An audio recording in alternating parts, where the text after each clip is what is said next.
momentumnya nggak tepat gitu loh. Ketika rakyat sedang sibuk untuk membebaskan diri dari pandemi COVID, tiba-tiba disuguhi untuk kesekian kalinya satu regulasi yang membuat gaduh nasional.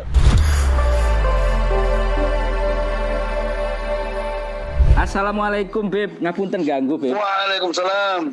Siap. Beb, ngapunten ini sebagai bagian dari Dewan Pendidikan Kabupaten Pasuruan, Ketua Dewan Pendidikan Kabupaten Pasuruan. Ini kan lagi rame Beb. Tadi saya sempat tanya soal Omnibus Law Undang-Undang Cipta Kerja, kaitannya dengan kan ada beberapa klaster bersama teman-teman buruh. Nah di klaster Omnibus Law ini juga ada klaster kaitannya dengan pendidikan. Nah ada beberapa yang katanya kontroversi.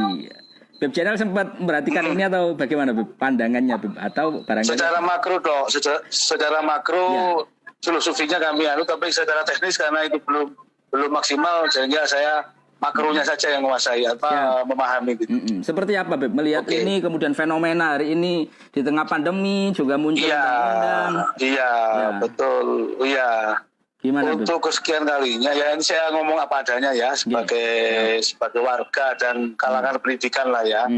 Pertama momentumnya nggak tepat gitu loh. Ketika rakyat sedang sibuk untuk membebaskan diri dari pandemi COVID, tiba-tiba disuguhi untuk kesekian kalinya satu regulasi yang membuat gaduh nasional. Jadi secara timing barangkali ini nggak tepat begitu ya.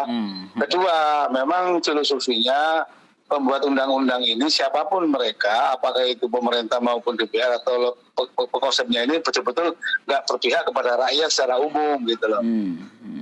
Jadi nuansa pesanannya, nuansa keberpihakannya itu sangat nampak. Mestinya secara filosofi undang-undang apapun itu lahir dari hati nurani rakyat, mestinya begitu. Baru dilegalisasi oleh DPR atau pemerintah disahkan menjadi kepentingan bersama, sehingga yang mendominasi itu adalah kepentingan rakyat. Nah, ini yang tidak ada di undang-undang yang sekarang sedang ramai itu.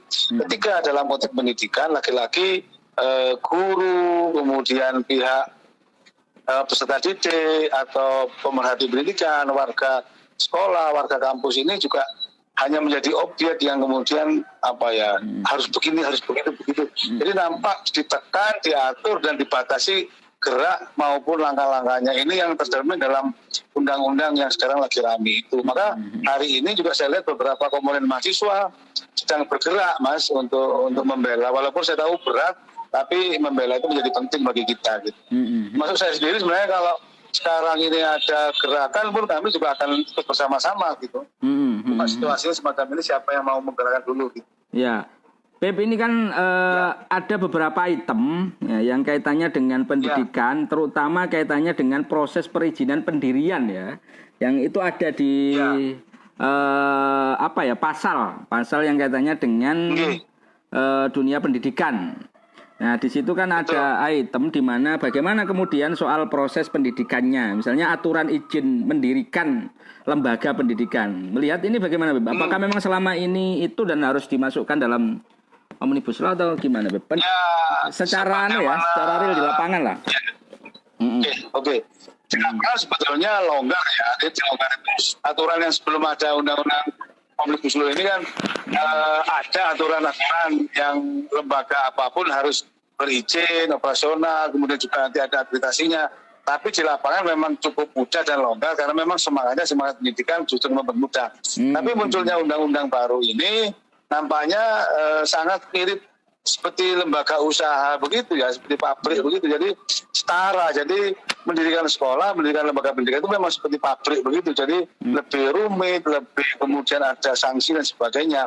Ya itu betul secara administratif ya. Tapi untuk konteks pendidikan saya kira berlogika kebalik ya. Mestinya negara atau pemerintah memberikan kemudahan tetap dalam tertib administrasi, kemudian pengawasan yang cukup, pembinaan yang cukup. Karena pendidikan itu kan partisipasi masyarakat yang luar biasa. Dan tidak ada banyak nuansa bisnisnya. Kecuali sekolah-sekolah yang memang profit oriented ya. Beda dengan perusahaan kan Mas. Kalau pabrik itu memang bisnis oriented, pajaknya harus jelas, kemudian amdal lingkungannya harus jelas. Dia punya efek sosial ke alam merusak kalau itu memang tidak tepat sasaran. Tapi kalau sekolah kan tidak. Justru memberikan manfaat kepada rakyat. Logika ini ya barangkali tidak diambil dalam undang-undang yang baru ini. Semuanya disamaratakan begitu. Sehingga kami di bawah, tokoh masyarakat, pemilik lembaga pendidikan merasa ini bagian dari pembatasan dan penekanan di bidang pendidikan begitu. Diatur ya kami siap, tapi jangan ditekan dan ada sanksi yang cukup berat. Akhirnya sampai perizinannya masuk, sehingga pendidikan ini kemudian untuk proses perizinannya harus seperti badan usaha atau apa yang sifatnya kemudian membuat mahal dan disamaratakan. Betul. Gitu. Iya. Nggih, Beb, terima kasih. Mungkin ini beberapa pandangan kita. Dan siap. Mudah-mudahan ini bisa bermanfaat juga. Mas. Matur nuwun Beb Channel. Mas. Sami-sami.